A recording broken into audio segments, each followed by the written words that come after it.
tena kwa upole, sema kwangu kwa pendo, uachwe upweke. Fungua moyo wangu, fungua moyo wangu, nisikie mara. Jaza roho na sifa, jaza roho na sifa, sifa zako Bwana.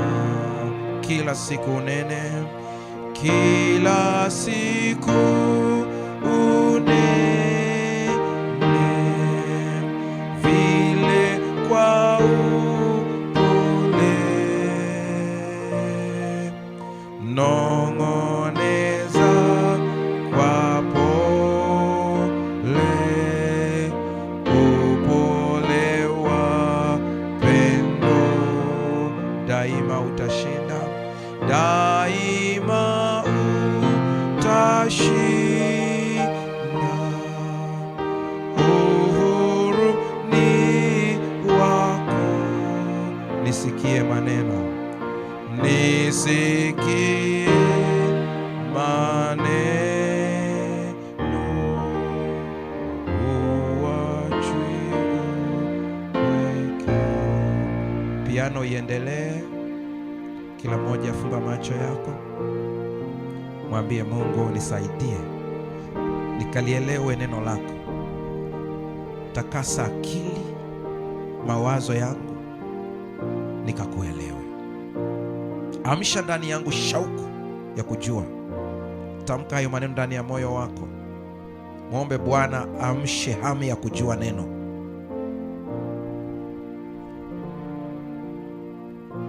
Endelea kuomba ndani ya moyo wako.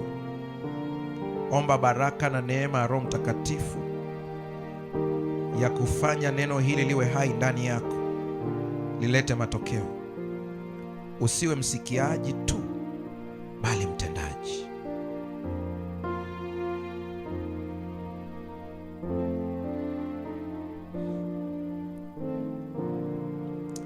Baba yetu na Mungu wetu, ninakiri mbele ya watoto wako na mbele ya malaika watakatifu ya kuwa maneno haya ni ya kwako. Haijalishi tumesoma shule kiasi gani, bila Roho Mtakatifu hakuna awezaye kufafanua. Ni mpaka umjalie. Ikiwa kuna neno la hekima na maarifa litakalotoka leo, ijulikane lilitoka kwako. Sisi ni vyombo tu katika mikono yako. Wewe utabaki kuwa Mungu, sisi tutabaki kuwa watu. Pokea sifa iliyo haki yako, ukamfikie kila mtu kwa lugha yake. Kwa jina la Yesu Kristo tumeomba na kuamini, amen. Ombi lenye nguvu kuliko yote katika Biblia ndicho kichwa cha somo. Ombi lenye nguvu kuliko yote katika Biblia. Kwa upana wa hili somo la siku ya leo, kuna uwezekano nisilimalize lote, kwa hiyo wala sio shida. Ila yale maeneo muhimu nitajitahidi kuyagusa kwa neema ya Mungu ili uweze kuyapata. Na kama itasalia eneo ambalo sitaligusa, tutaendelea na vipindi vingine huko mbele ya safari. Huenda kupitia vipindi vya Jumatano kupitia Hope Channel, au hata kwenye makambi yale ya Arusha ambayo atafuata baadaye. Lakini nahitaji nisikimbize sana. Nahitaji uweze kuelewa, hata kama ukielewa kitu fulani nusu yake, ukifanyie kazi, kuliko nikimbie kumaliza topic alafu hujaelewa. Kwa hiyo ni kuombe kwamba usikilize kwa umakini, na kama kuna sehemu nitaongea ambayo hutaielewa, ninakuruhusu. Sema tu, mchungaji rudia, nitarudia hapo, maana lengo langu ni kwamba uweze kuelewa. Kuna maombi mengi katika Biblia, lakini hili ambalo tumelizoea tunakwenda kuliona katika mtazamo mwingine kabisa. Lina nguvu kuliko maombi unayoyafahamu wewe. Tunajua Hana aliomba na akapata mtoto. Yale yanaitwa maombi ya machozi. Ni maombi ya machozi. Katika aina za maombi, maombi ya Hana ni maombi ya machozi, ambayo moyo unaomba, mwili unajibu kwa kububujikwa na machozi, mdomo unacheza, lakini maneno hayasikiki. Ndio maana Eli alipokuja akamwambia, we mwanamke, utaacha lini ulevi? Naye akamwambia, hapana, sijalewa, ila nina mzigo ndani ya moyo wangu. Lakini kuna maombi ya Eliya. Maombi ya Eliya, aliomba moto ushuke. Haya tunaita ni maombi ya ushuhuda, ushahidi, kuthibitisha ya kwamba Mungu wa kweli ni yupi. Kuna wakati kwenye familia yako itakubidi uombe maombi ya ushuhuda kama ya Eliya, pale ambapo mpo katika kubishana yupi Mungu anayeweza kutenda. Wanakuambia nenda ukaabudu mizimu, lakini wewe unakataa. Inatakiwa uombe maombi ya ushuhuda, sio maombi ya wewe uweze kuinuliwa, sio nipate mtoto ili nao waweze kusema nina mtoto. Hoja sio kwamba uweze kupata mtoto tu, hoja ijulikane ni Mungu yupi anayemiliki. Haya maombi pia nayo yana target kumtambulisha Mungu kwa watu, lakini hayafikii hiki ambacho tunakwenda kuangalia siku ya leo. Yanaitwa maombi mengine tena ni maombi ya Danieli. Danieli katika sura ile ya 9 fungu la 3 mpaka la 4, utasoma kwa muda wako, aliomba maombi ya hekima ili kuweza kujua, kufunuliwa. Aina hii ya maombi unaweza ukaomba ukiwa ni mfanyabiashara, ni mfanyakazi, injinia, mcha Mungu, kuna jambo daktari unahitaji Mungu akufunulie. Una mgonjwa ambao unakwenda kumtibu, kama wewe daktari, ugonjwa wake umeona kabisa ni mgumu, umempa dawa, mambo hayaendi. Wewe mcha Mungu unayemjua Mungu, haupaswi kuwa kama madaktari wengine. Unaomba ombi la hekima na maarifa kwa huyu Mungu anayejua biolojia ya mtu. Anaweza kukuelekeza dawa ambao hata ukifikiria, lakini ikaleta matokeo. Mungu atusaidie sana. Yesu aliomba maombi ya uchungu. Maombi ya uchungu. Maombi ya uchungu ni maombi ya aina gani? Ni aina ya maombi ambayo unapambana na kitu ambacho katika dhamira yako ya ndani unatamani kiondoke, lakini unahisi kana kwamba Mungu ana mpango mwingine katika hiyo barabara. Mshike mkono jirani yako, mwambie umeelewa au bado? Amesemaje? Bado. Nitakuonyesha wawili ambao waliomba maombi ya uchungu. Haya ni yale maombi ambayo kuna kitu kiko mbele, mzigo uko mbele, changamoto iko mbele, unasikia uchungu moyoni, unatamani kabisa iondoke, lakini ndani ya dhamira ya ndani, ule utu wa ndani, ni kana kwamba kuna sauti na kusemesha, mbona kama vile baba anataka upitie hii barabara, ila kiuhalisia huitaki. Kuna sababu Mungu anakuchagulia njia ambayo huitaki, lakini ameamua. Ndio haya maombi ambayo unamwambia ukweli ndani ya dhamira yako. Nakupa mfano kwa wanandoa. Uko na mwenzi ambaye huna sababu ya kibiblia ya kumwacha, haipo ya kibiblia kabisa.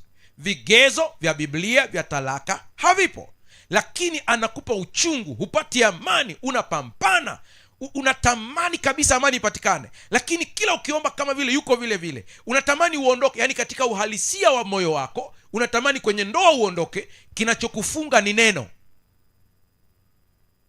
Tunaanza kuelewana hapo sasa. Neno linakufunga. Ukisema uondoke, Biblia inakwambia unaondokaje? Kigezo kiko wapi? Nimesema amuachaye isipokuwa kwa kosa la uasherati, huyo anazini. Inabidi ubaki pale pale. Mwisho inabidi uombe maombi ya uchungu. Unamwambia Mungu, ni hivi, natamani ufanye kitu, ila nakuona kana kwamba ufanye. Ukweli natamani ufanye. Mwisho unasema mapenzi yako yafanye nini? Yatimie. Aliyeomba stahili mwingine ni Paulo. Paulo anasema nina mwiba, mjumbe wa shetani amenipiga. Anasema kwa hili nimeomba mara 3. Mungu anasema neema yangu yatosha. Maombi ya uchungu maana yake ni kwamba kama Mungu umeamua niendelee katika hii ndoa, nipe neema ya kustahimili. Haleluya, haleluya. Hiyo ndio maana yake, nipe neema ya kustahimili. Lakini bado yafikii haya ambayo tunakwenda kujifunza leo. Yesu aliomba. Ni Marko pekee anaweka katika lugha ya Kiaramu baadhi ya sentence. Fungua kitabu cha Mathayo sura ile ya 6. Sura ya 6. Ngoja niangalie vizuri kile ambacho nakitafuta hapa. Ni sura ya 6 ya Mathayo. Mathayo sura ya 6. Ukifika hapo sema amina. Kama hujafika sema nisubiri. Asante. Ya watu wa kusubiriwa wanapungua. Namtukuza Mungu kwa hili. Sura ya 6 ya Mathayo, ukipata wasaa isome yote wewe mwenyewe, uko umetulia tu. Isome sura ya 6, soma na sura ya 7 vizuri kabisa. Inakuelekeza namna ya kuomba. Hebu kabla ya kuisoma andiko lolote, naomba mnitazame kidogo. Ukiona natoa mifano ya vita, jeshi, usielewe vibaya. Ni kati ya vitu ambavyo nilitokea kuvisoma sana na kuvipenda, ila Mungu amenileta huku katika vita ya kiroho. Mimi hata mpira jana sikuangalia kwa sababu sio sehemu yangu. Na mimi nashangaa, sielewi. Ndume zote uwanjani zinakimbiza kamoja tu kale mpira. Hata pointi zinavyohesabiwa wasielewa wanahesabuje point. Kuna mchezo ambao wanajua sana kwa sababu pointi zake, ila sitawatajia maana mnaweza mkanishusha mimbarani. Huo ndio najua kwa sababu pointi zake. Huo ukichezwa najua kabisa ile ni knockout. Kumbe nimesema bila kujua. Hivyo Paulo anasema, Paulo alikuwa mshabiki pia, sisemi ni halali sana, ila Paulo anasema hata sisi haturushi ngumi bure. Kuna mahali lazima utarget, upige vizuri. Sasa ukichukua bunduki ukamkabidhi mtu bunduki, jinsi atakavyoishika tu ile bunduki, yani anavyoishika tu inakwambia anajua kutumia bunduki au ajui. Utaangalia tu. Yani ukiona mtu jinsi anavyoshika bastola, ukaitoa tu ukamkabidhi tu hivi, jinsi anavyoshika ile bastola, unajua kabisa huyu hakuna anachoelewa hapa kabisa. Kabisa, hajui chochote. Sasa bunduki ambayo inaitwa shotgun, hiyo moja hiyo, ukimpa askari wa jeshi la wananchi wa Tanzania, ukampa bunduki hiyo mgambo, bunduki ni hii moja, lakini utamshangaa huyu wa jeshi la wananchi anajua kuitumia vizuri kuliko mgambo. Mzee Museveni walifikiri kwamba amezeeka, kumbe ni mwili, lakini ubongo bado uko vizuri. Akaonyesha jinsi alivyoichambua bunduki na kuisafisha vizuri kabisa, akarudisha, maana ana experience ya hicho kitu. Simu yako hiyo iliyopo mkononi mwako hapa, ukimpa mtu anayejua kutumia simu, yani hiyo smartphone, nikimpa mzee wangu au mama yangu kule kijijini, haina faida kama ikiwa kwa kijana ambaye anajua kuitumia vizuri. Tuko sawa sawa? Naongea hili ili likushtue na uamue kuamka kiroho. Biblia ni moja, Mungu ni mmoja, na wote tunafanya maombi. Lakini mtu anayejua kuomba kwa usahihi anapata matokeo kuliko mtu ambaye hajui kuomba kwa usahihi. Tumeelewana hapo? Yani sio kila maombi utaona matokeo haraka, na Mungu si kwamba ana upendeleo kama unavyodhani. Sisi wote ni watoto wake, tuko sawa kabisa, lakini kuna batani ukijua kuibonyeza. Kuna kitu kinaitwa siri za ufalme wa Mungu, ukijua zinafanyaje kazi, kuna vitu vingi utaona vinatokea, na maisha yanapungua msongo wake kwa kujua niombe namna gani. Zamani ilikuwa walimu wa Kifarisayo, hata Yohana Mbatizaji, wote ilikuwa sharti uwe na wanafunzi, ukae na wanafunzi wako na uwaambie ukihitaji hiki omba namna hii. Na unaweza ukahangaika maombi yako huoni matokeo, kumbe kuna batani hujajua kuzibonyeza tu. Ukizijua hizo tu unaona kuna vitu vinaenda, mpaka unauliza, mwenzangu, hivi wewe ni last born wa Mungu? Hoja ni kujua batani zenyewe. Unakuja kwa mfano katika masuala ya maombezi, wainjilisti ambao wanafanya kuna wakati wainjilisti mnajua kabisa na wachungaji, kuna saa unakuta unamwombea mgonjwa amepagawa na pepo, ukiomba mara moja tu pepo ameondoka. Lakini kuna mwingine unashangaa anachukua muda mrefu, mwingine una wiki mbili. Ni kitu gani hiki tunaomba? lakini bado aliondoki. Haina maana ya kwamba pepo wote wako sawa. Wana renki zao, wana taratibu zao, wana mpaka namna ya kushika mtu. Ndiyo maana yeyote ambaye Mungu amekupa kuombea watu, unatakiwa uombe karama nyingine, inaitwa kupambanua roho. Kupambanua roho kuna kusaidia kwamba kwa hii inatakiwa iende hivi. Na Yesu alisema wazi kabisa, anasema aina hii haiwezekani isipokuwa. Hiyo neno aina, of this kind, kwamba unapambana na kind nyingine. Wewe unafikiri kwamba mambo ni rahisi wakati fulani, maana aina ya pepo uliokuwa unapambana nao ni level ya mgambo, ambao hata ukisoma andiko tu vinaondoka. Sasa umekumbana na brigadia jenerali mwisho unasema mbona nachelewa? Kukudhuru hawezi, hata kama ana cheo kubwa kiasi gani, kukudhuru hawezi. Hiyo ukariri kabisa. Mimi hata siamini hizi story nyingi ambazo mtu anakuambia wakati nimemaliza kuombea mtu, nilivyotoka pale nikakuta ninaumwa sehemu fulani. Mtu wa Mungu huwezi kudhuriwa na mapepo. Hicho kitu hakipo. Yaani huwezi kunibadilisha katika hilo, kwa sababu Biblia naiamini. Yesu anasema nimewapa mamlaka ya kukanyaga nyoka na nge na nguvu zote za yule adui, wala hakuna kitakacho wadhuru. Neno la Mungu sio uongo. Kwa ukikuta umemwombea mtu na umeondoka na ugonjwa, nenda ukachunguze connection yako. Haleluya. Nenda kaangalia connection yako. Hii connection ikoje? Kuna nini kimesababisha hapa? Maana kitendo cha wewe kuingia pale tu na ulinzi pap. Haleluya. Mtoto wako ana changamoto za shule. Alikuwa anaenda vizuri, lakini hapo katikati kaanza kudrop chap. Ukitazama style unakuta hii ni shambulio la kiroho. Utalijuaje kwa mtoto wako? Unamuuliza. Ukiingia darasani inakuaje? Anakuambia mwalimu akifundisha mimi kule ubaoni sioni. Okay, weka akilini, hiyo si ya kawaida. Inakuaje tena? Sema mwingine anakuambia nikiingia darasani nashikwa na usingizi, mwalimu akimaliza ndipo naamka. Lazima uelewe ni shambulio la kiroho. Achana na yale maombi ya kusema baba naomba umsaidie mtoto wangu. Utaona matokeo. Na Mungu hahusiki, ujinga ni wa kwako.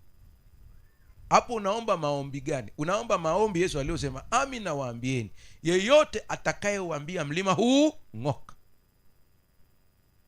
Hajasema yeyote atakayeombea mlima ung'olewe. Usichanganye mafaili.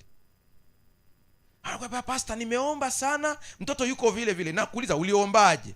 Nimemwambia Mungu aingilie kati. Aingilie kati mara ngapi? Mamlaka una. Ni sawa na umezaa mtoto, umemjengea nyumba, alafu anakupigia simu, baba njoo niwashie taa. Bonyeza button hapo, iko ukutani, bonyeza tu. Kwa hiyo nifanyeje? Mwite mtoto wako akae hapo. Wewe ni ukuhani wa kifalme. Haleluya. Mweke mikono mtoto. Mwambie, wewe roho mchafu unayesumbua elimu ya mtoto wangu, ninakuamuru kwa jina la Yesu Kristo umtoke. Hasa huwa tunaishia tu neno umtoke. Ataondoka, atakuja tena. Kuna sentensi ya pili, umtoke na usimuingie tena. Umefunga hilo neno. Sasa kuna saa unaweza kufanya hivyo na akafurukuta, akakutishia, yanapanda kabisa, nakwambia wewe utoboi. Na unasema ngoja nimpigie simu pastor. Ukipiga mteja unayempigia hapatikani kwa sasa. Lengo langu kubwa, nahitaji mchukue mamlaka mliopewa na Kristo Yesu, muitumie katika maisha ya kila siku. Unayo tayari? Vaa ujasiri. Na yaweza mambo yote katika yeye anitiaye nguvu. Amini, hilo inawezekana kabisa. Haleluya. Kwa hiyo Yesu aliwafundisha wanafunzi wake kuomba, na hili ombi tumelifahamu sana na tumelikariri.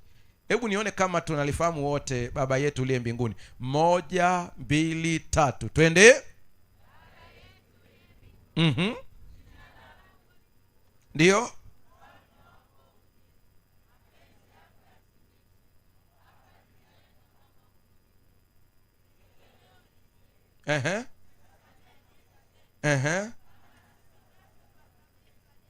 Ndio. Ndio.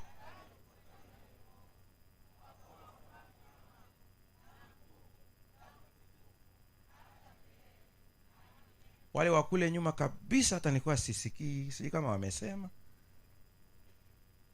Mara unashangaa baada ya kusema hivi sauti inatoka mbinguni, wote waliosema kwa nguvu watendewe mambo yao.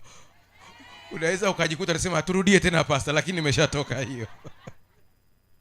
Sasa sura ya 6 ya Mathayo ni mwongozo wa namna ya kuomba. Ndio maana akisema uisome wewe mwenyewe kwa umetulia. Nakupa vipointi vichache kidogo. Fungu la pili anasema, basi unapomsaidia maskini usijitangaze. Natumia Kiswahili cha kisasa. Wote mnaofuatilia nimekuwa nikisema hivi, usiende na kamera unapoenda kusaidia yatima. Anasema fungu la pili, usifanye kama wanafiki wafanyavyo katika masinagogi na njiani, ili watu wawasifu. Kweli nawaambieni, hao wamekwisha pata tuzo lao. Yaani ukatoa msaada kwa mtu na ukasifiwa na watu, tuzo yako umeshapata. Mungu hana haja ya kukupa. Unapoangalia fungu lile la 3 anasema, lakini wewe unapomsaidia maskini fanya hivyo kwamba hata mwandani wako asijue ufanyalo. Umeelewa hiyo neno hilo? Mkeo, mume. Na jana nimeongea hapa akasema kuna vitu Mungu atakuelekeza kufanya ambavyo haitakiwi hata mwandani wako afanya nini? Ajue. Kabisa. Sikia tena hii. Toa msaada wako kwa siri, na baba yako aonaye yaliyofichika atakutuza. Fungu la 7. Mnaposali msipayuke maneno kama watu wasiomjua Mungu. Wao udhani kwamba Mungu atawasikiliza ati kwa sababu ya maneno mengi. Stop hapo kidogo, kuna kitu cha msingi hapo. Hapa anaposema watu wasiomjua Mungu, mara nyingi tunadhani anaongea habari ya wapagani. Hili andiko lina maana mbili zaidi hapo. Yaani kuna mtu ambaye yuko humu ndani lakini hamjui Mungu, kwa hiyo hata maombi yake anavyoomba anaomba kana kwamba Mungu ni Mungu yule wa kipagani. Miungu ya zamani ya kipagani ambayo tumeiingiza kidogo kidogo dhana zake katika Ukristo, walizoea ya kwamba watu wanapojitesa wakiwa na maneno mengi ndipo wanasikilizwa. Maombi mengi tunayoomba mimbarani, sijasema yote, nimesema mangapi? Mengi tunayoomba mimbarani mbele ya watu ni maombi ambayo mara nyingi yamepangiliwa mpaka lugha. Wanakuambia bwana, leo kwenye ibada ya leo utaomba ombi la kwanza. Papo ile unawaza tu ombi la kwanza, watu wamejaa. Nipange Kiswahili. Nitaanza hivi, nitamalizia hivi, nitanukuu kwenye ombi andiko. Hamna kitu. Unapangilia. Njoo kwenye kufunga. Watu wanadhani Mungu anawasikia kwa sababu amefunga. Nikwambie, kufunga kwako hakusababishi Mungu akusikie. Mungu anakusikia siku zote. Kufunga kuna kusaidia wewe uweze kumsikia Mungu. Haleluya. Mnakumbuka wakati wa Bali wakajikatakata kabisa, wanajikatakata, watu wanajitesa kabisa, wanajitesa kweli kweli. Hapana. Sio hivyo. Ikiwa utamjua Mungu ni nani, utaomba na kuona matokeo ya haraka. Mungu tuliyemjenga kwenye akili zetu sio Mungu katika uhalisia wake. Ngoja niwachokoze kidogo kwenye Agano la Kale alafu tutakuja hapa. Hii usiandike, inatoka akilini. Najua mafungu mnayafahamu vizuri. Mnakumbuka wakati Musa ameenda mlimani kukutana na Mungu? Akamwambia lazima nikuone. Mungu akamwambia nitalitangaza jina langu. Nitatangaza, nikitangaza ndio utajua. Sema Mungu, Mungu mwingi wa si mwepesi wa. Hiyo ndiyo tabia. Lakini kuna mtu hapa anaogopa hata kuja mbele za Mungu, anasema najua nimemkosea, najua. Jana tumesoma hapa kwenye ile ombi la Suleiman, anasema watu wako hata kama wamekukosa, maana hakuna asiyefanya nini? Asiyekosa. Kumbe katika makosa yako yote Mungu anayajua, lakini anahitaji uje. Mnakumbuka zama hizo, wengi ambao mmekuwa katika mazingira ya Kiafrika yale halisi, ukisikia baba anakuambia njoo tuongee, kuna kitu kinakata hapa shwap. Kuna nini? Nimefanya nini? Ndio maana hata ukisikia tu baba yetu uliye mbinguni, tunawaza mzee yule. Sada. Hakuna mchezo. Kuna maombi tulizoea tunayaomba, si kukosoi. ila nasema tu uendelee kumwelewa Mungu. Unavyomwelewa utaendelea kubadilisha kidogo kidogo. Yale maombi kama vile tunapoomba tunasema hatustahili hata kulitaja jina lako. Hayo ni maombi ya Kiyahudi. Wayahudi ndio walikuwa wana hiyo dhana, na Yesu ndio amekuja kuikanusha.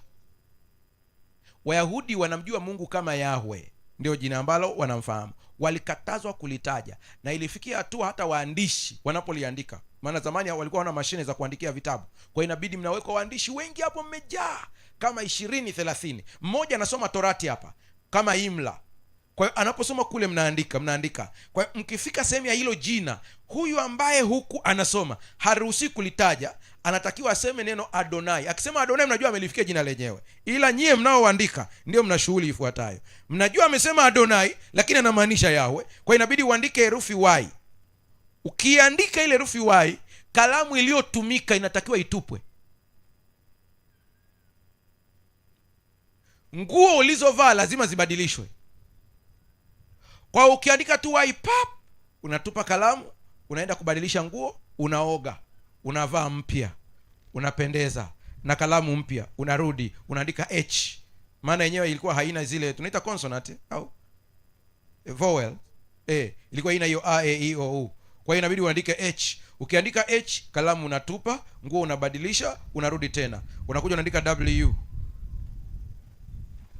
Kwa hiyo mara utaoga na kubadilisha nguo mara hizo.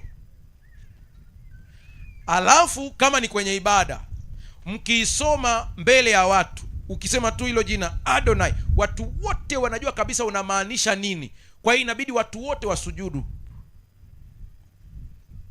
Hatustahili hata kulitaja jina lako.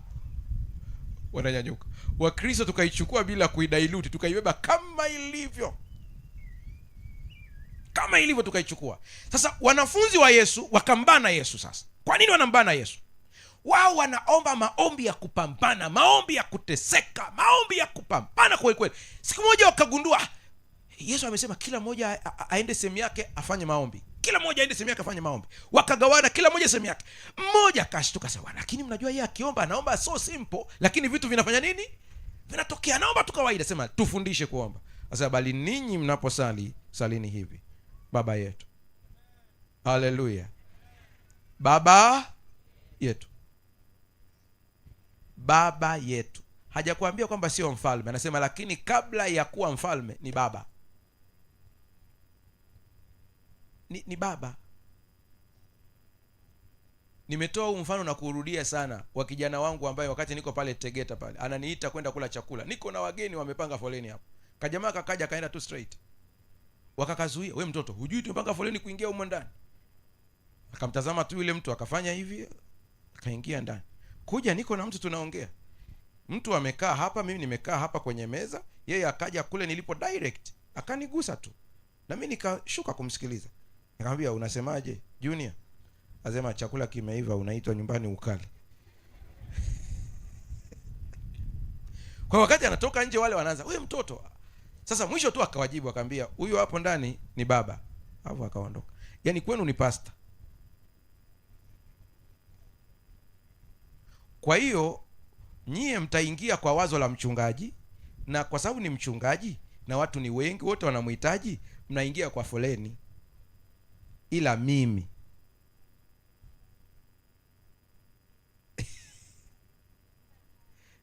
haleluya. Nataka nikwambie unayenisikiliza, light ungelijua thamani yako, kuna vitu ungebadilisha kabisa. Viumbe wengine wote mbinguni wataingia kwa foleni, ila we ni straight. Pastor, hatuja kuelewa. Na waulizeni swali. Mnajua ya kwamba katika sayari ambazo ulifundishwa shuleni ni chache ukilinganisha na uhalisia? Sayari ni nyingi. Kwanza galaxy yetu inaitwa Milky Way. Kwa lugha ya kawaida ya kilei, sio ya kisayansi, ya kawaida kabisa kabisa. Chukua kilo 3 za sukari, zimimine hapo chini, ziende hivi chap mpaka pale mwisho. Huo mstari wa sukari uliotengenezwa ndio galaxy ya kwetu, Milky Way galaxy. Hizo punje ni nyota na sayari zilizopo kwenye hiyo Milky Way, ambapo katika hizo punje moja inaitwa dunia.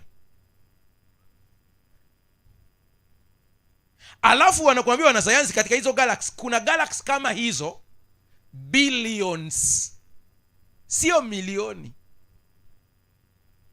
Yaani ni pesa ambayo ukipewa inabidi upate kansela kwanza, unaweza ukachanganyikiwa. Billions. Na hiyo moja ambayo inaitwa dunia, mwanadamu aliyeko humo ndani akaumbwa kwa mfano wa Mungu mwenyewe. Haleluya.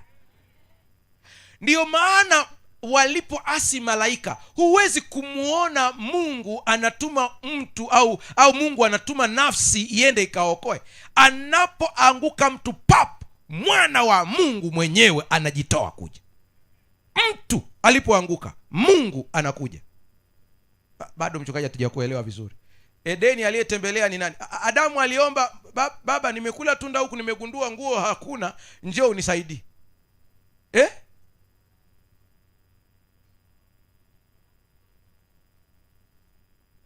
Unafahamu gloves? Jamani, naongea na watu wana binadamu. Si unafahamu ile gloves ile? Gloves ile jinsi ilivyo, ile imetengenezwa kwa umbo au mfano wa nini? Mfano wa nini? Kiganja. Tuko sawa sawa? Inafanana kabisa na nini? Je, gloves ikiwa hapo chini, imetolewa iko hapo chini, ina kazi yoyote? Ili iweze kuwa na kazi, tunatakiwa tufanye kitu gani? Uvae. Na ukivaa unaingiza gloves kulingana na vidole vilivyopangiliwa pale. Tuko sawa sawa? Ili mwanadamu aweze kufanya kazi ya kutimiza makusudi yake, lazima awe na Mungu ndani yake. Kwa kuwa umeumbwa kwa mfano wa nani? Wa Mungu. Lakini huwezi kufanya kazi bila Mungu ndani yako. Kwa inabidi Mungu aingie ndani yako kwanza. Na Mungu anasema wewe ni zaidi ya kiumbe wa kawaida. Wewe ni mtoto wangu mimi mwenyewe. Wakati mwingine Mungu anatuokoa kwenye changamoto, sio kwa sababu sisi ni watakatifu. Mungu analinda picha yake. Haleluya. Nawaambieni, niliwahi kununua picha kwa watu wanaopiga picha kwenye mikutano. Si kwamba niliipenda, ila ilitoka vibaya. Na jamaa ameweka hapo anauza. Anaposema nyie mkisali salini hivi, semeni Baba yetu, maana yake ni nini? Anasema huyu Mungu huyu ambaye wengine wote malaika wakimwona anasema mfalme, nyie muoneni kama baba. Sasa wanazuoni hao wanajua hili. Unajua zamani wakati wa Yesu walikuwa hawatumii lugha ya Kiebrania kwenye mawasiliano. Tuliza ubongo wako hapa ili na wewe uingie angalau kwenye theology kwa dakika 2-3. Wao lugha ya Kiebrania ilikuwa ni lugha ya kidini, kama vile Wakatoliki Kilatini. Na Wasabato wote duniani lugha yenu official ya kidini ni Kiingereza. Ndio ilivyo. Waislamu Kiarabu. Kwa nao walikuwa wanatumia Kiebrania katika ile lugha ya kidini. Lakini kiserikali walikuwa wanatumia Kigiriki. Ndio maana hata sisi hapa tulipo sasa hivi tuna maloya wako hapa. Hii nchi wanajifunza sheria, lakini wakienda mahakamani zinaandikwa Kiingereza. Wakati kesi ya shamba kule Mamba Mpinji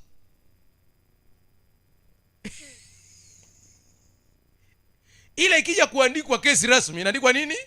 Kiingereza. Lakini waliogombana ni Wapare kule. Sasa wao walikuwa na lugha yao ya Kiaramu. Lugha ya Kiaramu ilikuwa lugha ambayo walikuwa wanaongea kawaida. Hata Yesu alivyokuwa anaongea, alikuwa anaongea lugha ya Kiaramu. Kama vile Tanzania tuseme Kiswahili. Ndio ilikuwa lugha wanaongea nayo barabarani. Kigiriki ilikuwa wanaandika katika madokumenti ya kisheria, madokumenti ya kiserikali, kitu. Lakini Kiaramu ilikuwa ni lugha ya kawaida ya mtaani. Sasa unaposikia Yesu anasema Baba yetu, neno ambalo linatumika hapo ni tofauti na maneno mengine ulioyazoea kabisa. Neno ambalo limetumika nimesema ni neno Aba, ambao wao walikuwa wanatamka kwa mfano baba yetu, wanasema abuun, yani hiyo un ni yetu. Baba hiyo ni Aba. Ukiona Yesu anatamka neno Aba, kwingine kote waandishi hawajalitumia kwamba alisema Aba, isipokuwa Marko peke yake anasema wakati yupo Getsemani alilia akisema Aba, Aba, Aba.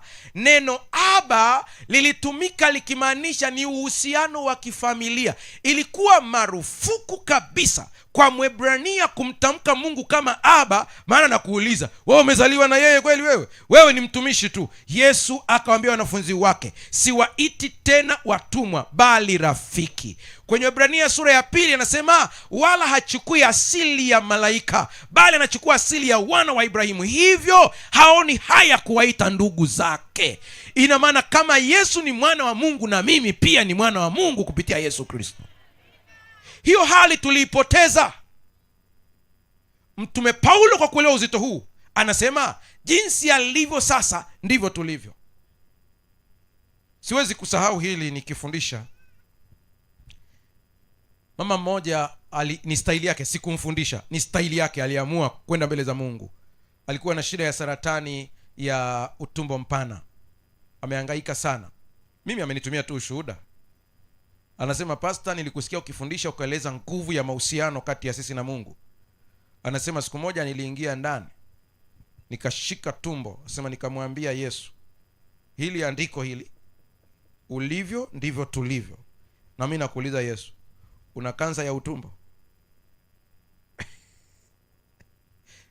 Hizi imani usiige, lakini na yeye aliongozwa hivyo. Mama, ikawaje? Anasema nilidai ahadi moja tu ya kwamba alivyo ndivyo tulivyo. Anasema nikawa nadai hiyo nimeshika tumbo, nadai hiyo nimeshika tumbo. Anasema kila siku asubuhi nashika tumbo, nadai hiyo ahadi. Anasema pastor, cha ajabu kilichotokea ni kwamba alikuwa anaharisha damu. Anasema ikaanza kukata taratibu taratibu, ikakata. Hata hivyo ninapunguza tu, historia yake ni pana sana, maana hata ile haja yake kubwa ilikuwa inatolewa kwa msaada. Anasema kadri siku zinaenda damu ikaanza kupungua, ikapungua. Anasema mwisho naenda kucheki kila kitu kimeisha kabisa. Anasema madaktari walishangaa. Mpaka siku hizi nashawishika kufanya kitu kimoja, na nyinyi mniombe. Nashawishika kutengeneza kitabu ambacho kinaeleza shuhuda tu. Huenda tukajifunza kitu ndani yake. Haleluya, haleluya. Najaribu kukumbuka vizuri, lakini ni kama miezi, inaweza kuwa 6 kama iliyopita, ikiwa nitakuwa sijasahau. Nilikuwa napita barabarani nikakuta watu wanajiandaa kumchoma mwizi. Yule kijana analia pale, ameiba kuku. Uone akili zilivyoharibika, Yaani kuku na uhai wa mtu, wapi na wapi. Basi na mimi nikapaki pembeni pale naangalia ile tukio. Kumbe kuna mmoja ambaye Mungu amemgusa, amekimbiza bodaboda haraka sana, kaenda kuwaita polisi. Lakini mpaka polisi wanakuja, yule jamaa amepigwa vibaya sana. Yaani unasema hivi hakuna namna kabisa. Na mimi kuna kitu kanisemesha ndani, na mimi ni roho wa Mungu. Akaniambia hivi, na wewe unaangalia uko hapa, unaangalia mtu anapigwa, wameenda kuleta tairi kwa ajili ya kumchoma, anahangaika hapo, umepaki gari unaangalia. Nikauliza Mungu, nifanye nini? Nikashuka pale kwenye gari straight, nikaenda pale. Kufika kumbe idadi kubwa ya watu wananifahamu. Nilikuwa sina habari. Ili nimeshuka tu, pastor. Nikamwambia basi acheni. Mmoja ndiye aliibuka pale akamwambia hakuna, lazima tumalizie. Kwani wewe nani? Mmoja akamwambia ni mchungaji Mbaga huyu. Sawa. Nikaenda pale, wakati ule jamaa mawe yamezunguka, damu inamtoka kibinadamu. Nilikuwa na riski, kwa sababu kwanza ina maana nikimshika huwezi kujua afya yake. Namba 2, akifa,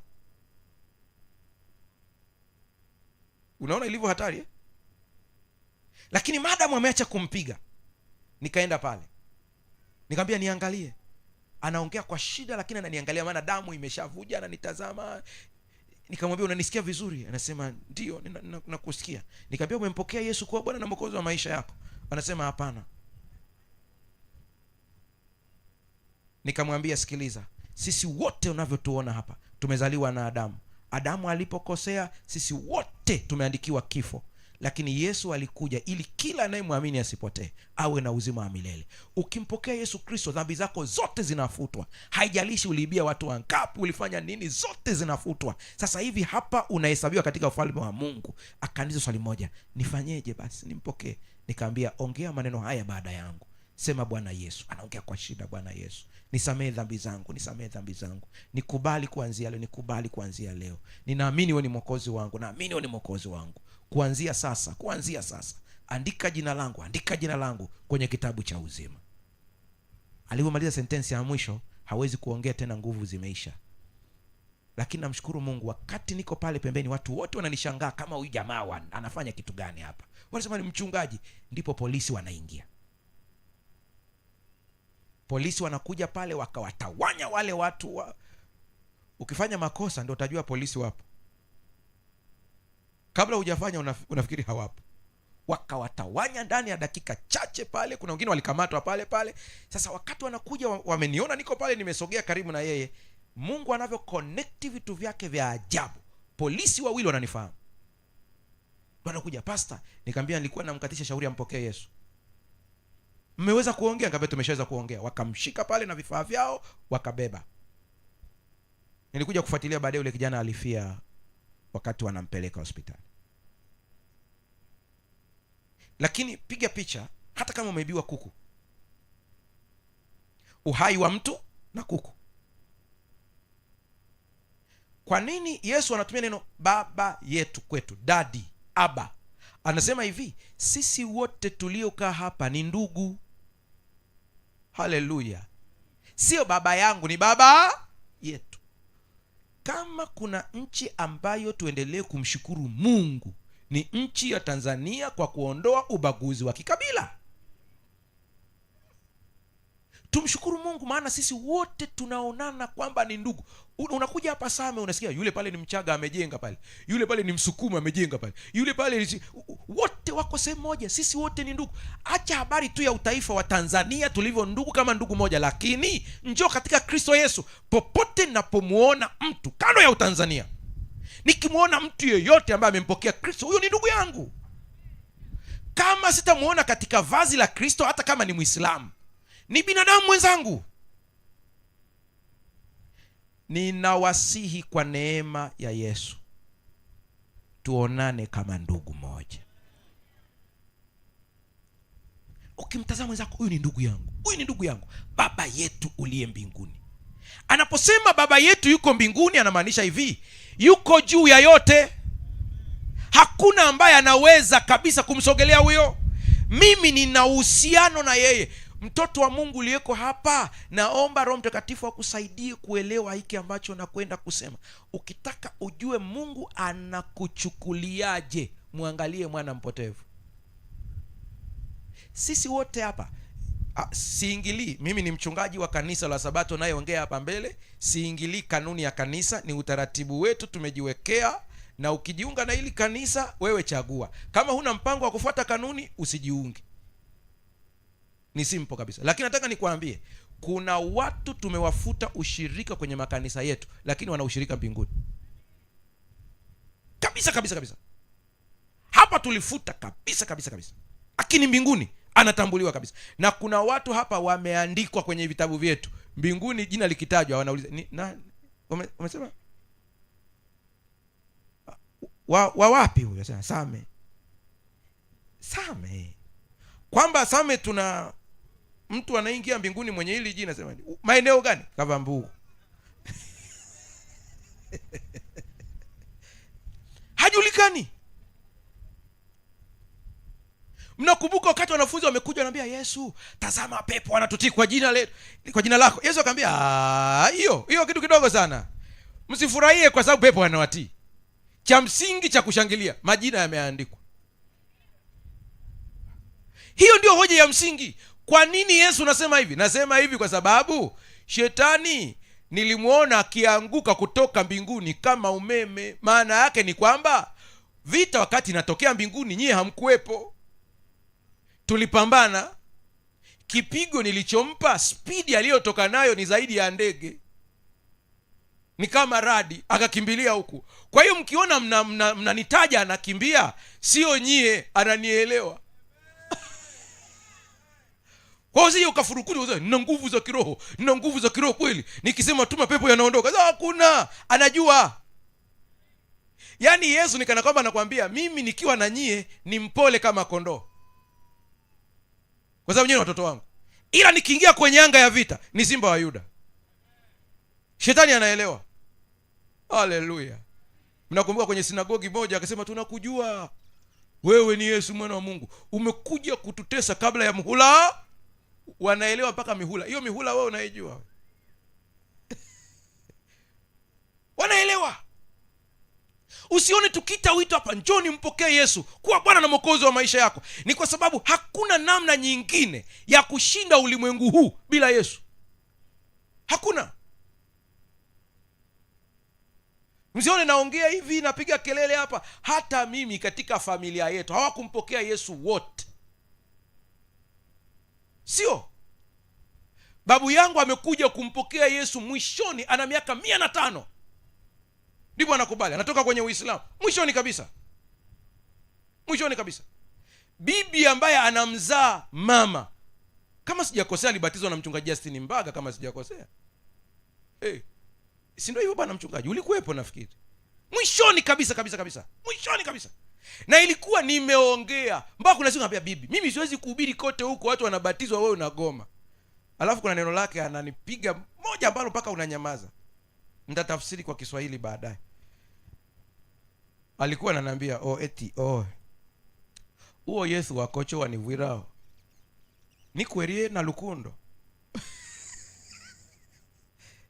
nimtiye iki lukundo lubaha huvo ene nishika ekiza. Yaani huyo Yesu wako unavyosema ana upendo kiasi hiki, ni kweli? Naambia ndio. Kwa huo upendo kweli ataniacha? Mwisho unaishiwa nguvu. Mwishoni kabisa, kila siku nikifika na kanaambia, sikiliza, hakuna wokovu kwa mwingine isipokuwa Yesu. Niwaambieni, kinachotufanya tuwe na ujasiri wa kuingia mbinguni ni aina ya mtetezi tuliye naye. Huyo wazee wa kanisa, umeitwa mtu yuko maututi, ni mgonjwa, acheni story nyingi za kumwongezea hatia. Taja ulikuwa na dhambi gani, tulisikia kuna hiki unga. Wewe sio padri. Achana hizo story. Swali ni moja tu, ulitoa maisha yako kwa Yesu. Kutoa maisha kwa Yesu maana yake ni nini? Ni kukubali kutoka moyoni ya kwamba siokolewi kwa namna yoyote isipokuwa Yesu anihurumie. Basi ukiamini hilo, umevuka mautini, umeingia uzimani. Nilishawahi kufukuza mzee wa kanisa Muhimbili. Tuko hapo, mgonjwa anakaribia kukata roho. Mzee wa kanisa anambia, pastor, ongea naye, kuna jambo nilisikia.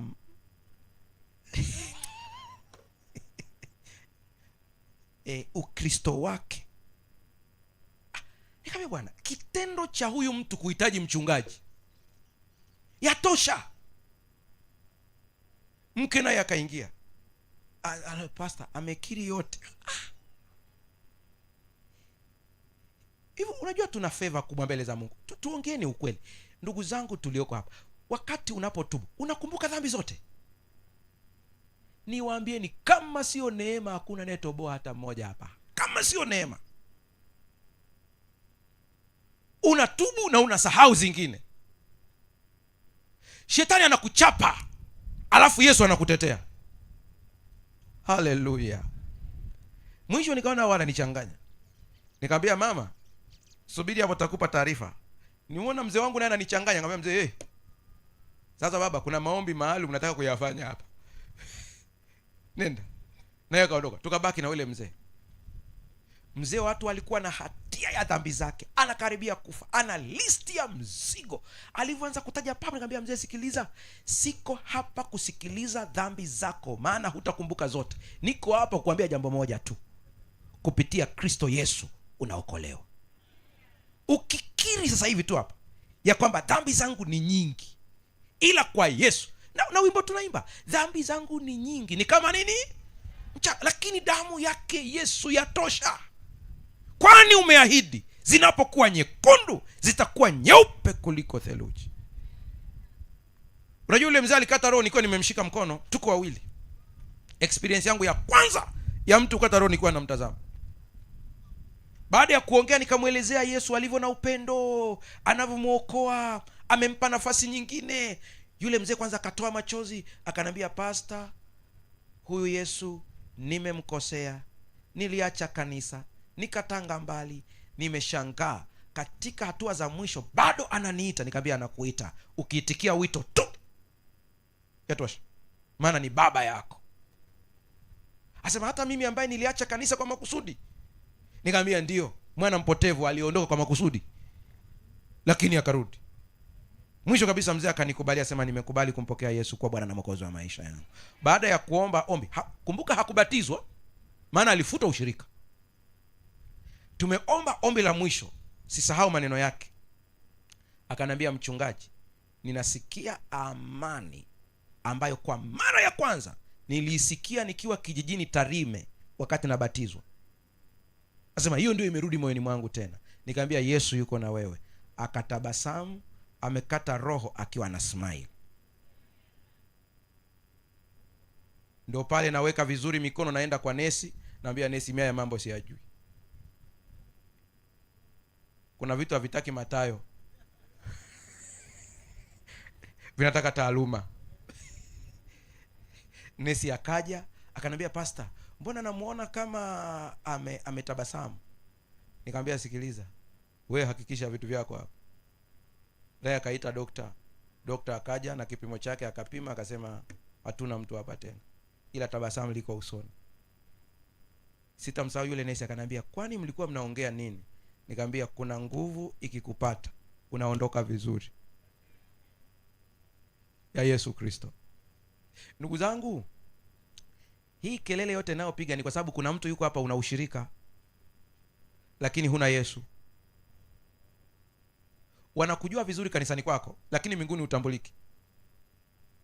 Rudi katika barabara la kukiri wokovu kupitia Yesu Kristo, atakupa nguvu. Baba yetu uliye wapi? Mbinguni, jina lako litukuzwe. Neno kutukuzwa au kutakaswa maana yake tabia yako Mungu, maana jina ni tabia, itabaki kuwa sahihi. Hata kama nina makosa utabaki kuwa Mungu. Haleluya. Mungu ni mwenye rehema na upendo, yuko pale pale. Mwana mpotevu anapoenda anasema, niende nikale, maana naona mzee wewe huondoki haraka, hufi. Lakini maisha yakampiga anapoamua kurudi. Mnakumbuka mwana mpotevu aliandika risala, nitarudi kwa baba yangu, nitamwambia nimekosa. Alivyokuja mzee hana haja ya risala, hoja ni moja tu, alikuwa amekufa amefufuka.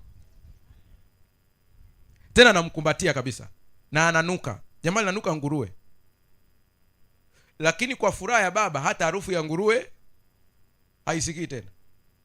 Katika ulimwengu wa kiroho kuna kitu kinatendeka juu yako, ukikijua utamtegemea Yesu maisha yako yote. Na kupatia tu mfano, utasoma kwa muda wako kwenye kitabu cha Zekaria, utasoma hicho kitabu. Wewe andika tu Zekaria, utaisoma sura ya ngapi utajua mwenyewe. Lakini Zekaria anasema hivi, akamuona kuhani mkuu Yoshua. Huyu Yoshua anayetajwa hapa sio Yoshua yule mwana wa Nuni, ni Yoshua kuhani mkuu. Ni katika roho sasa anaonyeshwa. Anasema, nikamuona Yoshua kuhani mkuu amesimama. Wakati walikuwa wanajenga hekalu, mgogoro kwa kujenga hekalu. Sasa wanapojenga hekalu wanapambana na nguvu za giza kuzuia ujenzi wa hekalu. Mgogoro ni mkubwa sana. Sasa hawa wazee wa kanisa hawa muwaombee sana, maana wanapambana, wanaomba. Mzee anatamani wakati wake akiwa mzee wa kanisa afanye kitu fulani kwa ajili ya kanisa, lakini kuna sana kumbana na upinzani. Sasa usiku huyu nabii wakati anaomba kwa ajili ya kuhani wao mkuu, anamuombea Mungu, mpatie hekima kiongozi wetu, mpatie hekima mchungaji wetu, mpatie hekima mzee wetu wa kanisa, mpatie hekima mkuu wetu wa majengo. Anamuombea. Ndipo anasema, nikamuona amesimama mbele, alafu anasema nguo alizokuwa amevaa ni chafu mno. Lakini kuhani mkuu, kwa kawaida ilitakiwa kuhani anaposimama kwa ajili ya watu awe na vazi la kitani safi, lakini anashangaa limechafuka kweli kweli. Anasema, wakati naendelea kuangalia ile maono, nikamsikia shetani akimwambia Mungu sasa kuhusu kuhani wetu mkuu. Umempa hata nafasi ya kuhani mkuu, mwangalie jinsi alivyo, mavazi yake aliyovaa. Huyu nabii anaishiwa nguvu, maana anatarajia kuhani mkuu wa kwao asimame mbele ya Mungu kwa niaba ya watu. Paulo anaposema ya kwamba hawa wazee muwaheshimu kwa sababu wanakesha kwa ajili kuna saa mzee wako wa kanisa halali. Msione kwa nini nimesema waje hapa tuweze kuwaombea ile jioni, ni kwa sababu makambi yanapokaribia wana stress nyingi. Wana stress za kwao, za familia zao, wana stress za biashara zao, ana stress za kanisa. Ukija kwa wachungaji ndio usiseme, wako busy, wanapambana kweli kweli. Katika hizo harakati nao ni binadamu, wanakosea. Anasema nikamwona nguo zake zimechafuka, nikana kwamba anasema nani wa kututetea sasa? Yaani kama wewe useme sasa kama mzee wangu wa kanisa yuko hivi, nani? Ndipo anasema nikamsikia Mungu akisema, je, hiki sio kinga kilichotoka motoni?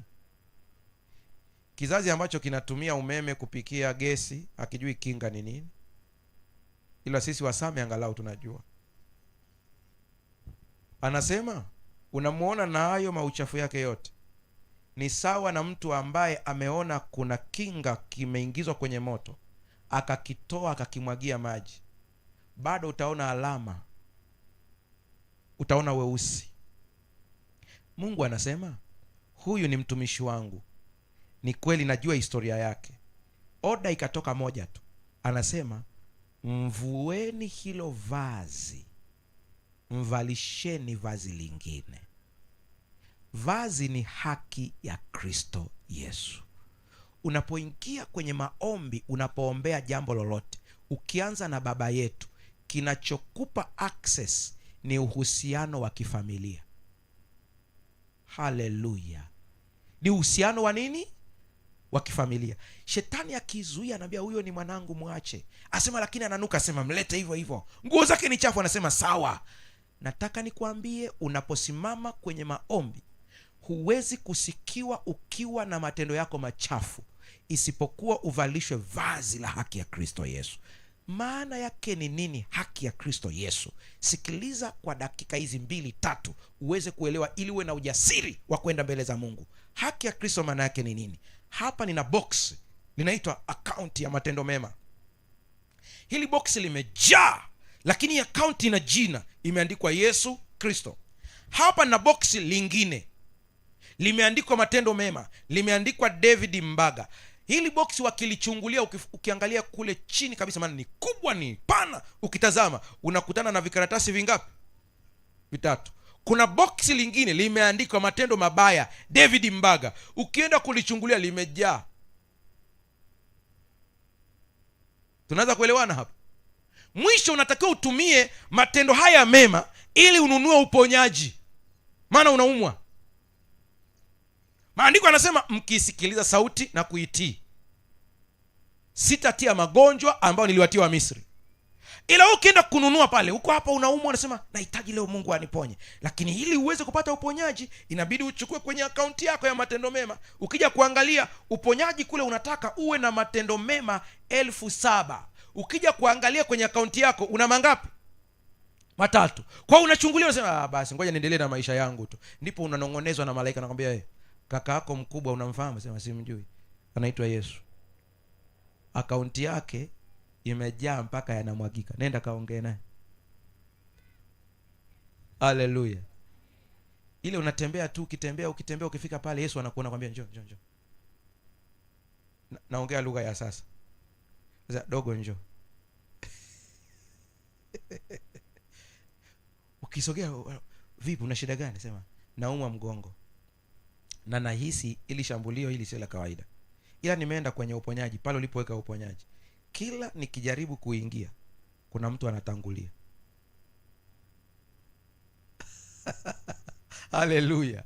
Kila nikijaribu kuna mtu anatangulia. Anatanguliaje? Kwa sababu nimepooza, siwezi kukimbia. Akaunti yangu ya matendo hakuna chochote. Hivi ulisahau mimi nilipigwa kwa ajili yako? Mimi nina akaunti imejaa. Anakuambia njoo. chungulia hapo kwenye account, ukiangalia boksi la matendo mema ya Yesu pamoja tu na urefu wake limeenda chini, yamejaa. Anakwambia kule kwenye uponyaji wamekwambia inahitajika ngapi, unaambia unataka kama 7,000 matendo mema 7,000 hivi, anakwambia chukua 20 kabisa, nenda unachukua 20,000, unaenda kwenye akaunti ya uponyaji, unaweka pale 7,000, unabaki na ngapi? Ngapi? 13. Anakuambia hii nenda ukamalizie na mambo yako mengine madogo madogo. Unapopokea uponyaji hapa, si wa mwili, ni wa roho kwanza. Namba 2, mwili unapokea. Namba 3, baraka zinamiminika. Maana akaunti ya Yesu imejaa. Haki ya Kristo maana yake navuliwa vazi la matendo yangu yasiyofaa, navalishwa vazi la matendo mazuri ya Yesu Kristo. Baba yetu uliye mbinguni, jina lako litukuzwe. Utabaki kuwa Mungu mwenye haki siku zote. Ufalme wako uje. Maana yake ni kwamba kila tendo ambalo natakiwa kutenda duniani, target hiyo ufalme wa Mungu. Mchungaji, sijakuelewa. Relax kidogo hapo, ubongo uwe smart hapa, kiroho uweze kupokea hili. Ni hivi, biashara ya kwako ulionayo sio ya kwako, ni kwa ajili ya kujenga ufalme wa Mungu. Wakati mwingine unapokuta biashara haiendi, mambo hayaendi, unarudishwa nyuma, umeomba imeshindikana, tumia sentensi moja tu ukiwa kwenye biashara yako: ufalme wako uje. Simple. Maana yake ni nini ufalme wako uje? Utawala wa kimungu kwenye biashara yako. Haleluya. Sikiliza, na kuna saa utaomba hivyo na bado hasara itaingia, usije ukarudi nyuma. Kuna wakati Mungu anaachilia vyote vyenye connection mbaya viondoke ili akuletee vipya vyenye connection ya mbinguni. Kwa unaomba ufalme wako uje, bado kuku wanakufa bandani. Ufalme wako uje, bado vifaranga wanakufa. Acha kusema Mungu unisikii. Mwambie Mungu, ninakushukuru maana vifaranga wote ambao umeona kwamba hawafai wanaondoka, unaniletea wapya. Kuna wakati itakugharimu ili uingie katika barabara ya kimungu, maana umeomba ufalme wako uje. Kuna saa itakulazimu wakati mwingine Mungu atakuondoa kwenye eneo la biashara ulilopo, anaenda kukupandikiza eneo lingine. Huo sio woga, ni maelekezo ya kimungu. Anamwambia Abraham, toka wewe katika nchi yako. Kuna saa eneo ulipo halina uwepo wa kimungu. Mtazame jirani yako, mwambie umeielewa hiyo. Mungu atusaidie sana. Nimefunga, sitaendelea. Nataka nikuelezee, tuingie kwenye maombi. Mnaosafiri kama sisi, mnaenda kwenye mahoteli, umepangiwa kule kazini, wamekupangia utalala hoteli fulani. Mcha Mungu anapoingia kwenye chumba cha hoteli sio sawa na mtu asiyemjua Mungu, kwa sababu tunajua kabisa eneo, vitu vina nguvu za kiroho, aidha nzuri au mbaya. Ndio maana kuna maeneo unaweza ukaingia usipate usingizi mzuri. Unashangaa, unahangaika. Sio kwamba chumba ni kibaya, ila kuna energy iko hapo, nguvu ambayo haitakiwi, haipatani na wewe. Kwa hiyo unapoingia kwenye hoteli yoyote, kwenye kile chumba ile umeingia, kile chumba kilimilikiwa na mtu ambaye humjui, na kuna vitu alifanya ambavyo wewe huvijui, na zile energy zinabaki katika hayo mazingira. Wanaita ni kama angahewa la kiroho, linakuwa hivyo. Ngoja niende zaidi ya hapo. Hujawahi kukuta kuna maeneo mengine ukifika hata ukitaka kuomba unashangaa kama unazidiwa nguvu hivi, unakazana, yani unajisukuma kuomba lakini kama haiendi. Hilo ndio angahewa la kiroho, aliko sawa sawa. Kwa unapokanyaga kwenye hoteli cha kwanza kabisa unatakiwa uimiliki kiroho hilo eneo, unatakiwa ulimiliki kiroho. Na kumiliki kiroho, hatumwagi maji wala mafuta, tunatamka maneno kwa njia ya maombi.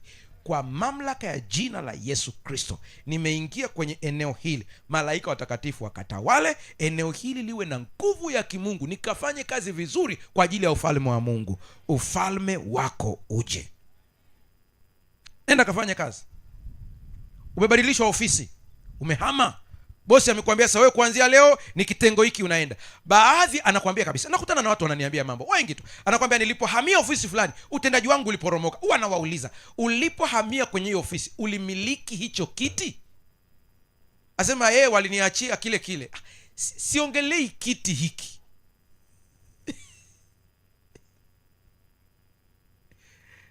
siongelei hiki, naongelea zaidi ya hapo. Mchungaji unamaanisha nini? Sikiliza kidogo.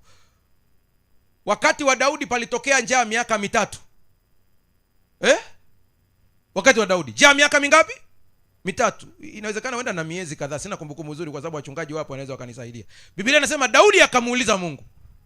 Mungu akamwambia ni kwa sababu ya Sauli. Sauli ameshakufa, unanichapa nini kwa sababu ya Sauli?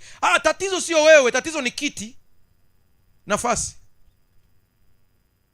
Alitenda yeye, lakini umekuja kurithi hiyo nafasi, lazima uchapwe.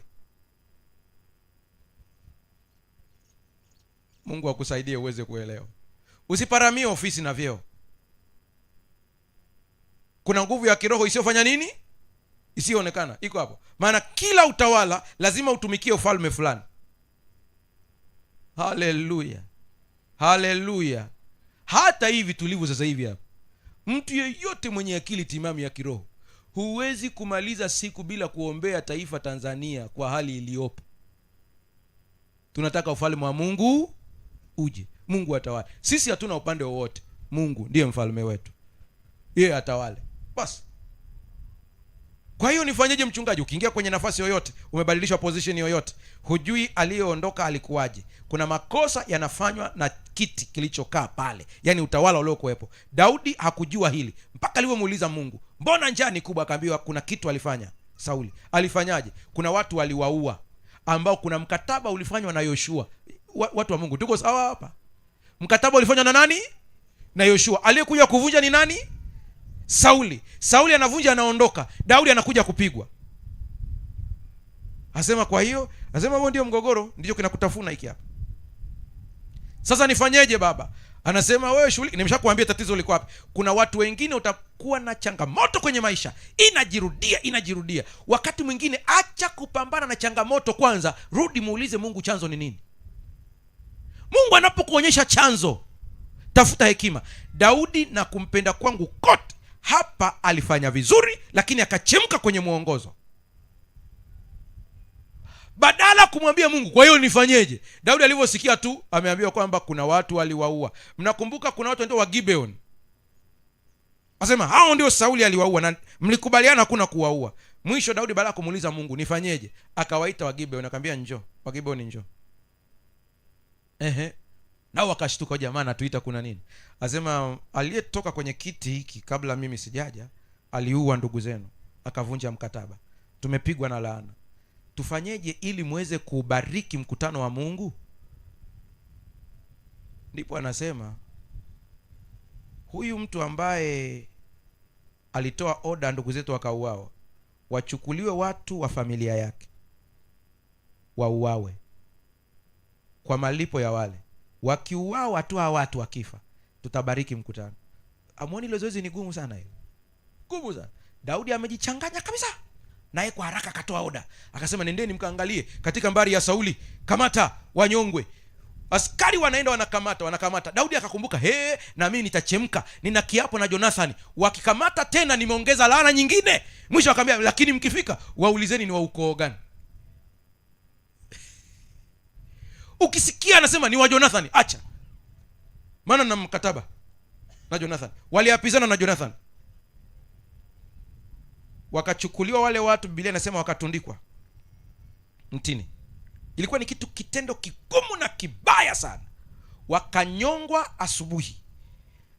Bibi aliyesalia pale, Biblia inasema alienda katika miti ambayo walikuwa wamenyongwa, akakaa kuanzia asubuhi mpaka jioni. Kazi yake ilikuwa ni moja tu, yule bibi, maana yeye alipona, hakunyongwa. Kazi yake ilikuwa moja tu, ilikuwa ni kufukuza kunguru na tai wasile ile mizoga, isubirie kuzikwa.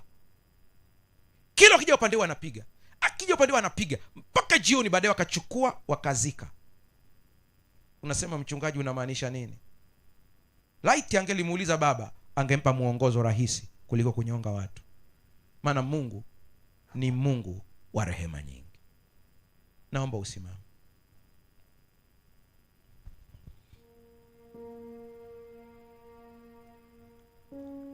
Baba yetu uliye mbinguni, maana yake ni baba kabisa. Sisi ni uzao wake. Muone kama baba kuanzia leo. Ufalme wake uje katika biashara yako. Ufalme wake uje katika maisha yako. Kuna wakati unapitia changamoto ya urahibu, matendo ambayo unashindwa kuyaacha, umepambana nayo sana. Ufalme wako uje, ataleta ufalme wake. Wakati umesimama namna hii, napenda kutoa miito miwili. Wito wa kwanza, wale wote ambao wanakwenda kubatizwa, naomba waje hapa mbele. Wale wote ambao wanakwenda kubatizwa waje hapa mbele. Wachungaji watawashika mikono. Nina ombi maalum kwa ajili yenu. Wale wote ambao wanakwenda kubatizwa, njoni hapa mbele. Wachungaji watawashika mikono.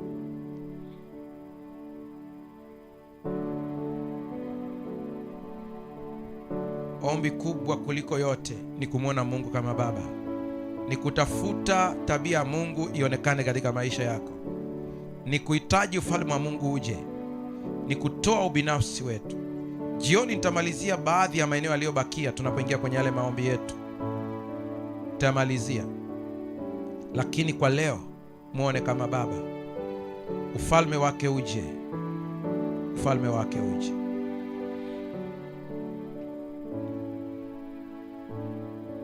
Endelea kutembea, endelea kutembea wote.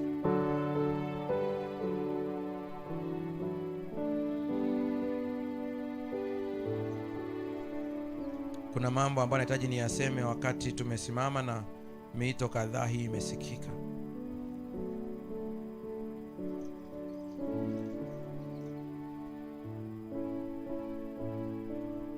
Mungu awabariki sana, Mungu awabariki sana.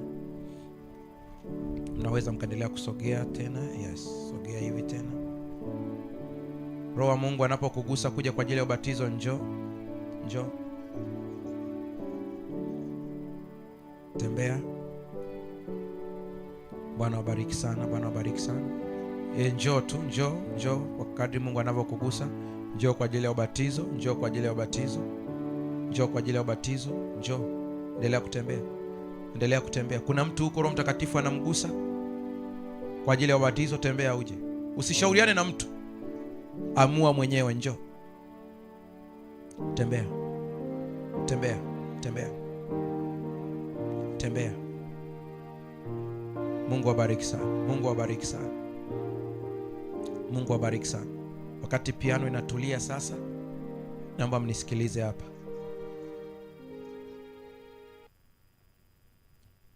Wakati naangalia historia ya Wakristo wa karne ya kwanza na ya pili, hii sala ambayo tumeita sala ya Bwana, walielekezwa na mababa wa kanisa waikariri na kuiamini kwa siku mara 3.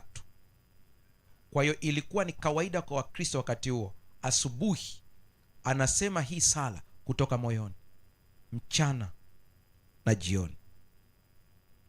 Walikuja kuharibu hapo katikati walipokazia kukariri, lakini karne ya kwanza na ya pili waliambiwa iseme kutoka moyoni. Na mimi nawaambieni, nendeni mkaombe hili ombi, sio kwa kukariri, kwa kumaanisha kutoka moyoni. Ukisema ufalme wako uje, maanisha kabisa kwamba ufalme wa Mungu uje katika maisha yako. Tabia yako imtangaze mfalme. Biashara yako imtangaze mfalme. Adui mkubwa anayesababisha tusione matokeo ya hii sala ni ubinafsi. Unataka Mungu akubariki ili watu waone. Hapana, ni ili ufalme wake uonekane. Haleluya. Sikiliza hili sasa.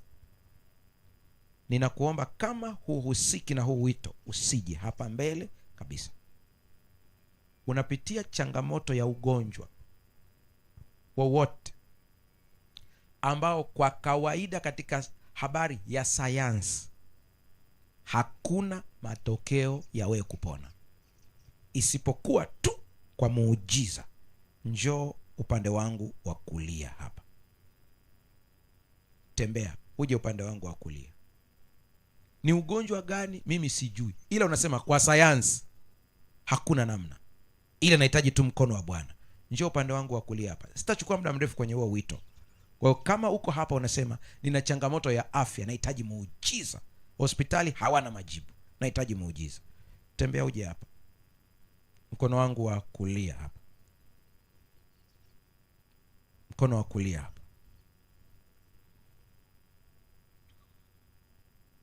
Ni nini? Mimi sina haja ya kujua. Wewe tembea tu. Tembea tu. Naomba tuongeze spidi kwa sababu nitaenda wito wa pili kwa kadri Mungu atakavyoongoza. Tembea tu. Wale wanaofuatilia kwa njia ya mtandao, kwa imani pia na wewe unasogea kwa imani kule. Mungu akikutendea, usiache kushuhudia habari njema za Mungu. Usiache. Maana hakuna awezaye kuponya kama yeye. Mashemasi, mtanisaidia kama kuna wazee wetu ambao umri ni mkubwa sana ambao watahitaji kukaa, tuweze kuwasaidia kuwapa viti waweze kukaa. Wale wazee wetu wa umri mkubwa kabisa, mashemasi, mtanisaidia kuwapatia sehemu ya kukaa wazee wetu hao. Ya, kuna mzee anakuja hapo, yeye atakuja kukaa na wengineo, na muongeze kiti kingine. Katika umri mkubwa kama huu tunahitaji wazee wetu wapate baraka ya Musa. Baraka ya Musa isiyo na mateso katika uzee. Mungu aweza kufanya hilo. Asante sana. Mungu awabariki sana.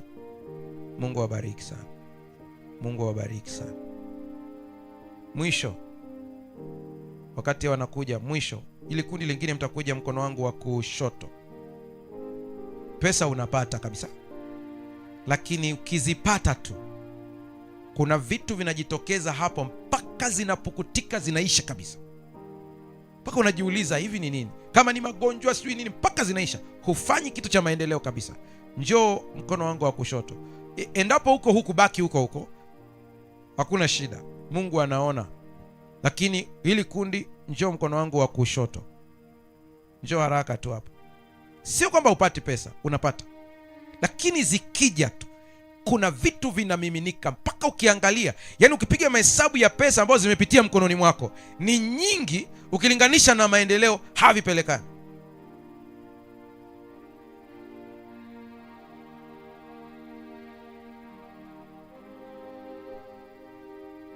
Fanya haraka kwa sababu tunafika hitimisho.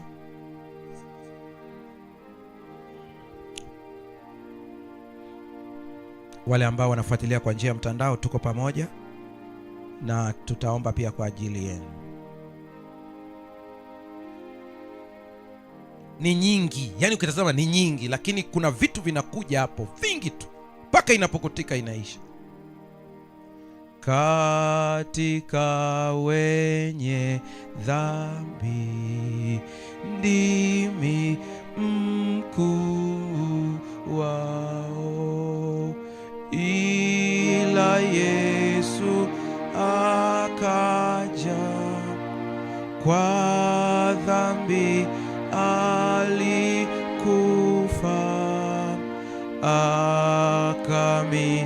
akamimina damu ni upate uzima.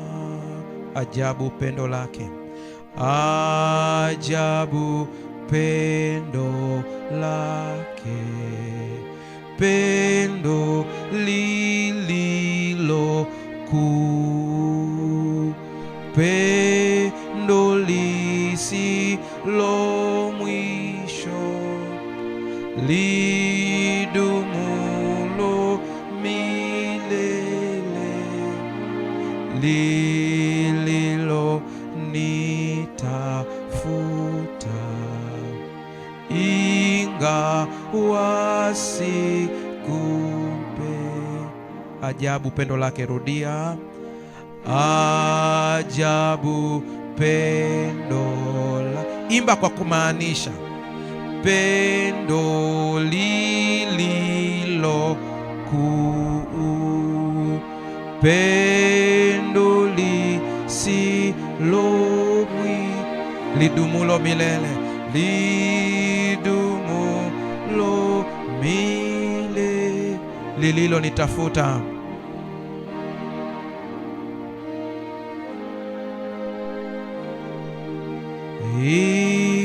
Ingawa sikumpenda. Sikutaka tuimbe tu wimbo kama tulivyozoea.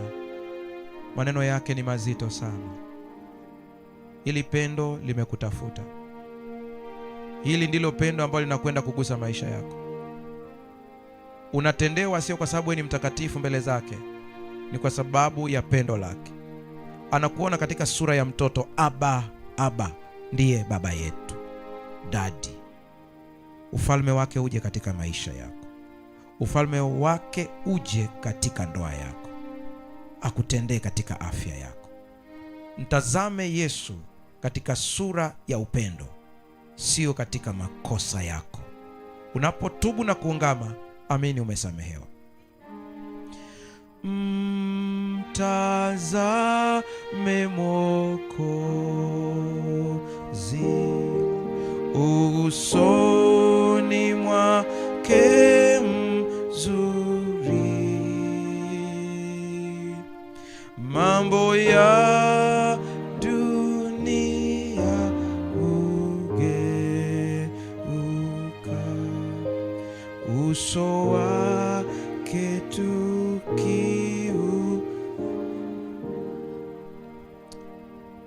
Baba yetu, Aba, asante sana, maana umekubali kutuita watoto wako. Mtume Yohana akasema, kwa maana jinsi hii Mungu aliupenda ulimwengu hata kamtoa mwanae pekee, ili kila amwaminie asipotee, bali awe na uzima wa milele. Ukasema huoni aibu kutuita ndugu, Yesu Kristo, sisi ni ndugu zako. Kwa mahusiano ya kifamilia, leo tunakuja mbele ya Aba, sio kama wanaolalamika. Tunarudi nyumbani. Tumekuja kwa Baba tujadili mambo kifamilia. Tunajadili hizi hoja kifamilia. Tunajadili kifamilia leo. Kaka yetu mkubwa Yesu, ukiwa unaongoza kikao, tunakubali ya kwamba kama mwana mpotevu tulimkosea Baba, na katika makosa hayo tulidhani ametutupa, lakini kila siku tumesikia barua ikiletwa na Roho Mtakatifu, Baba anakuita nyumbani. Tunakubali kabisa ya kwamba katika kula na nguruwe tumetapanya mahali, tumepata athari ya matokeo ya kutanga mbali kwetu. Tunarudi kwa Baba leo. Asante kwa kuwa kupitia Yesu Kristo tunafanyika tena wana. Yesu, umetusema vizuri mbele ya Baba, na huu ni upendo wa Baba unaudhihirisha kwetu. Ujumbe tumeusikia. Ninakusihi, ikiwa kuna mtoto yeyote wa kwako Mungu ambaye katikati yetu, katika dini yake, maisha yake ya kidini, alikuwa hajawahi kukiri kumpokea Yesu rasmi, leo anapokiri ndani ya moyo, jina lake liandikwe kwenye kitabu cha uzima. Jambo la pili, kuna magonjwa hapa tunayaleta msalabani. Tunapoleta msalabani ni kwa sababu mijeledi iliyoingia mwilini mwako ni kwa uponyaji wa magonjwa yetu. Kwa kupigwa kwako tumepona. Katika watu waliokuja hapa kuna umri wote, wamekuja wadogo, wamekuja wakubwa. Tumekuja kwako maana kwako kuna maji ya uzima. Wengine wanakuja kulia kwa ajili ya pressure, wengine wanalia kwa sababu ya kisukari, wengine wanalia kwa sababu ya magonjwa yaliyo katika damu. Mifumo yote imeharibika. Nani wa kutusaidia kama sio wewe? Madaktari wameshasema wengine wataishi na magonjwa haya siku zote, ila ninakusihi, kama ulivyomtendea Musa, tutendee na sisi. Ninakusihi mfalme wa amani, watoto wako waliokuja hapa mbele, mkono usioonekana ukaondoe magonjwa kabisa kwa jina la Yesu. Baba, kuna ahadi tena nadai kwako leo kwa niaba ya mkutano wote na watu wanaosikiliza. Si wewe uliyesema mtabarikiwa mashambani, mtabarikiwa na mjini, litabarikiwa kapu lako, kitabarikiwa chombo cha kukanda unga. Lakini tazama, tumekuja, vikija vinapukutika, mifuko imetoboka, magonjwa yanachukua, kila kitu kimepukutika kabisa. Tunajua wewe sio mbaya, ila sisi kuna mahali tulikosea. Kwenye kukosa kwetu kuna wakati hata tumesahau, tunakula matokeo ya makosa ambayo hata hatukumbuki. Mungu, tunasema wewe ni mwema, huna shida kabisa. Shida ni sisi, na kwa kuwa tumekuja tujadili mambo haya kifamilia, samehe dhambi, uovu na makosa, tuoshe upya. Ninaomba baraka maalum ya kiuchumi kwa watoto wako, ukapate kuwabariki. Ikiwa kuna mikosi shetani amewaletea ili tu watese, damu ya Yesu inatosha. Wanapotakaswa sasa, wakaone matokeo. Sasa Baba, kwa kuwa sisi ni binadamu, kuna wakati unatutendea tunasahau. Tufundishe kukutukuza tukiona matokeo. Tunajaribiwa kujisifia wenyewe, tusaidie turudishe utukufu kwako, kwa kuwa ibada ya sifa ni ibada yenye harufu nzuri.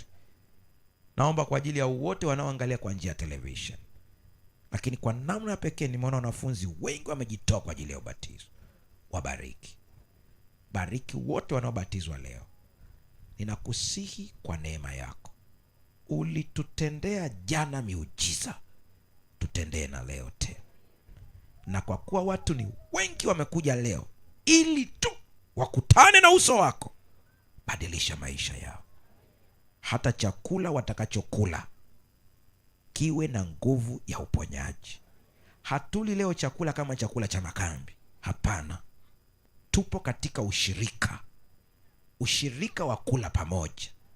Tenda muujiza katika vyakula vyetu.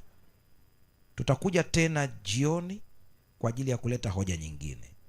Tutendee sawasawa na wingi wa fadhili zako. Asante maana umesikia.